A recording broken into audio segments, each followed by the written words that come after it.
What's going on, guys? We got the yak loaded up.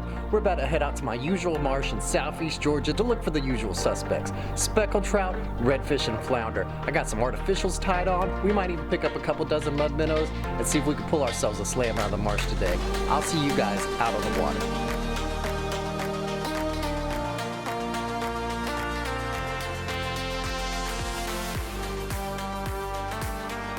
We're pedaling out to the spot, heading by the bluffs over here on Crooked River. I'm super stoked. I'm thinking we're gonna pull a lot of fish today. Let's go get them. All right, guys, so we're gonna start off with the cork. It's a classic right here, just a 16th ounce jig head with a white and chartreuse gulp. That is definitely my go-to confidence bait. Is where we're gonna start it off with today. We're really just fishing a couple of these grass lines on the way out to the spot that I really want to be at.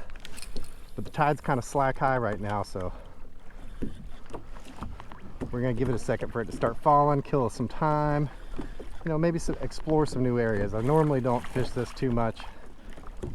It's right off the main river. There's not a lot of structure. It's really just a mud flat on the main river.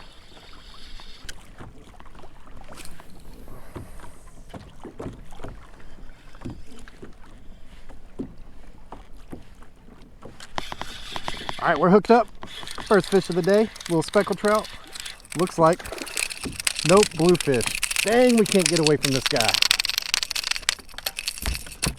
You know, this guy plagued me all day at the jetties. And now he's gonna follow me back in the marsh.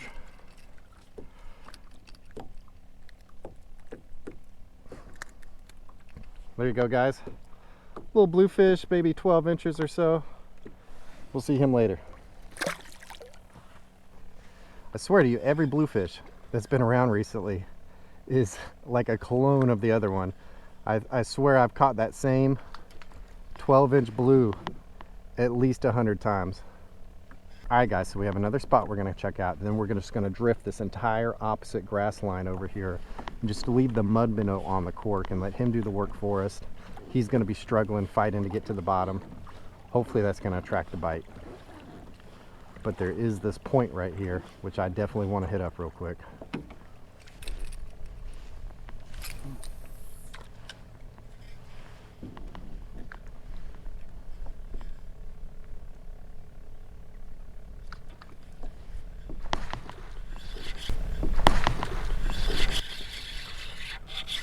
That was a big red, boys. Oh, we ripped the hook out. Oh, man. Wow, I hate myself for that. Guys, so we just ripped the hook on a pretty big red. I mean, he busted right at the surface, but you know, that's just my own stupid fault, really. Nothing you could say about that. I wasn't ready. I didn't get a good hook set. There's a big fish. We're gonna get back in there and see what we can make happen. All right, we're gonna give this one more shot. And we're gonna move on. This water's rushing through here. I doubt that school is gonna be very stationary.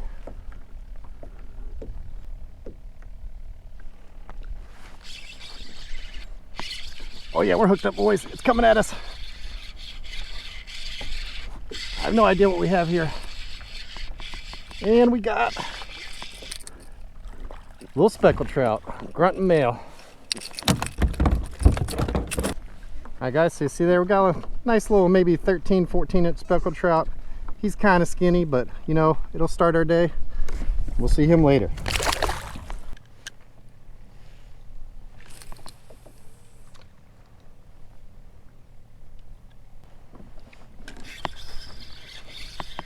Oh, dang it. Keep leaving too much slack in the line.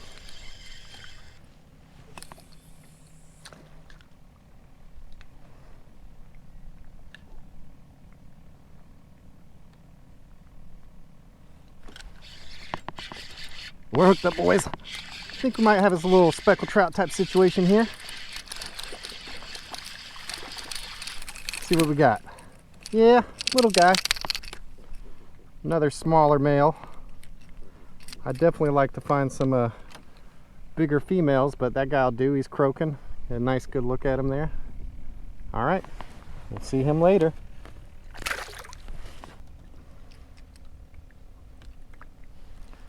right, another mud minnow on. Let's get back to it. I'm trying to waste a lot of time. You know, we're picking up these onesie twosie small fish, but there's some much better spots that I know historically hold larger fish down current a little bit more. So really just trying to see what we can find while we're drifting. I would have liked to nail that big red, but that's just how it goes sometimes. Woo, what was that? That was a big old redfish we just spooked, I think. Because we're a bunch of dummies.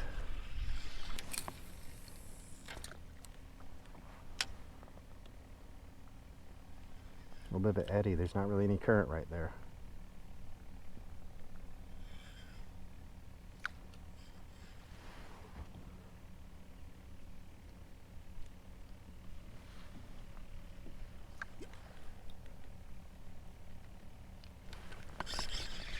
And we're hooked up.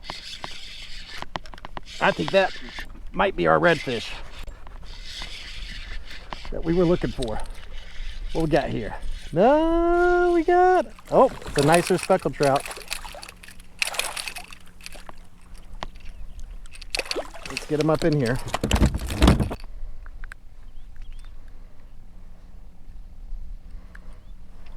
All right, so there you go, guys. There's a nicer fish. Maybe about 15 inches. He's not croaking. That might be a female. Got a little bite on him. Maybe ran into a dolphin or something. See him later. Nice fish. So we had some technical difficulties with the camera there. We're gonna get right back into it here.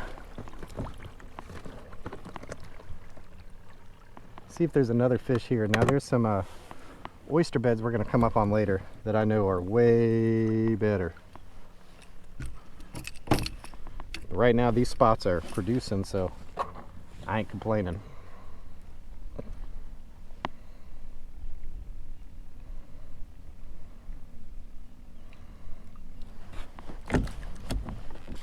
Now, I'll tell you guys right now, this fishing we're doing here is just as easy as could possibly be. We just got a cork right here, 2 feet a leader, and a mud minnow, and we're just throwing them around where we know there's grass lines and oyster beds. Now, I know some of you guys that are watching this, y'all might know what you're doing, but for those that don't, or you're new to saltwater fishing, right now we got moving current.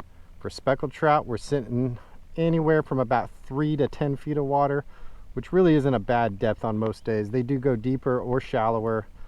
These are good depths. I know that there's structure here, which is super important. So we're just fishing live bait suspended over a cork on known structure. And that's as easy as it gets. Pretty much anywhere on the East Coast, whether you're in Florida, Gulf Coast, a lot of the same rules apply. Georgia, Virginia, all the way up through the Carolinas. You get in these tidal creeks, you find these oyster beds and these creek mouths that you're seeing, and the fish will hold to that.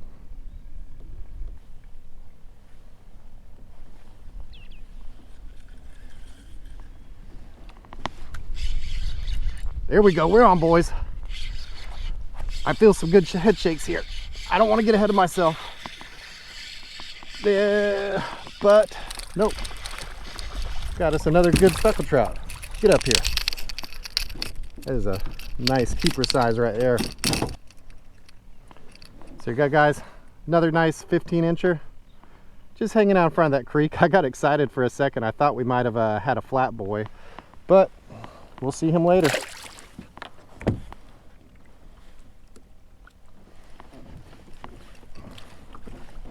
All right, boys, so these 2 poles, there's a huge piece of structure over top of these 2 poles, about a 6 or 7 foot tall oyster mound, as well as some metal grating type stuff. Really not 100% sure what it is, but what I do know is some of the biggest trout I've ever caught right here. We're just gonna get down current of it. The current is whipping through here.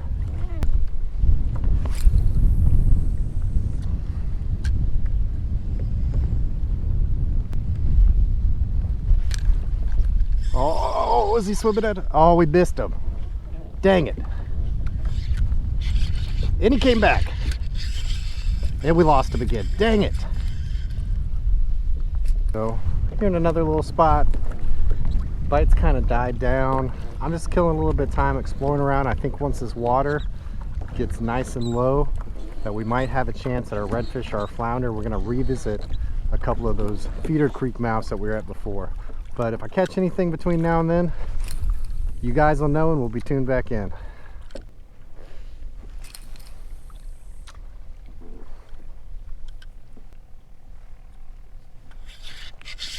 Ah, we just missed one. Dang it. Sitting here fooling around. Oh well. Let's see.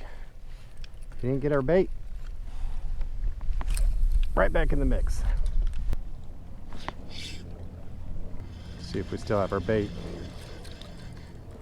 Nope.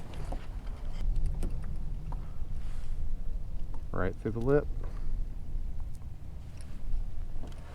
Right back out there.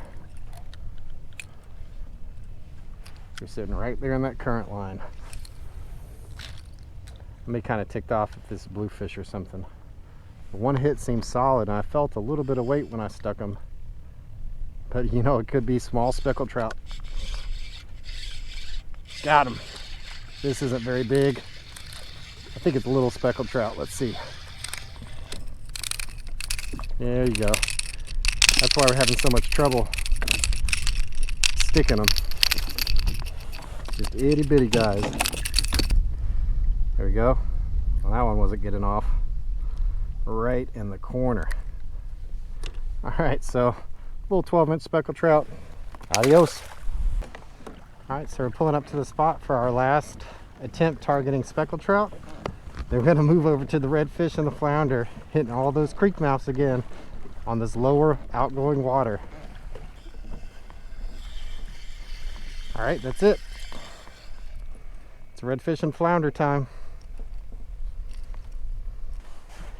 Alright guys, so just to be clear about how we're changing our tactics here, we went to a 1/4 ounce jig head instead of that popping cork. And we're going to be targeting kind of the same areas, but just on a different end of the tide. We were targeting those speckled trout on the higher end of the outgoing. And now the water's lowering down. So we're going to go back to the same spots, but they're going to be a bit shallower. They're really just these feeder creek drains. Now, not saying we won't get any more trout, but I'm really expecting some reds or some flounder.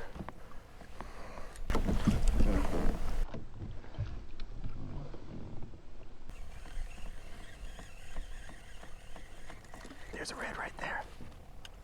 I don't think he saw me. Try to get this right in front of him. See if we can. We're gonna get up here and see if we can stand up and see that fish. I just saw a red right on the bank. Now he wasn't big, but he will make our slam. Let me see if I can stand up. Try to find him.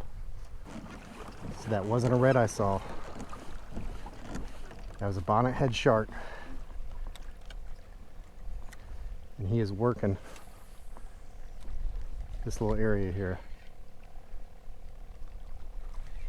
He's on it, he's on it, he's on it. Come on, eat it.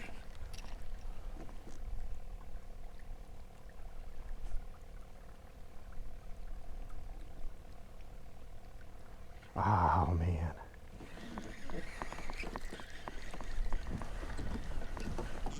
All right, let's see if we can see him again. These bonnet heads are kind of considered trash fish around here, which, you know, they're sharks, but I'll tell you what, they are a good tug, and I have a blast with them. Let's see if we can figure out where he's at.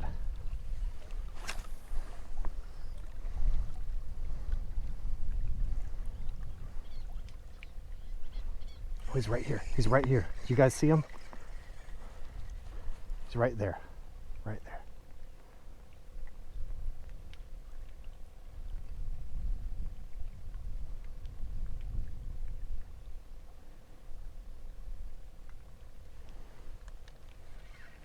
Got him.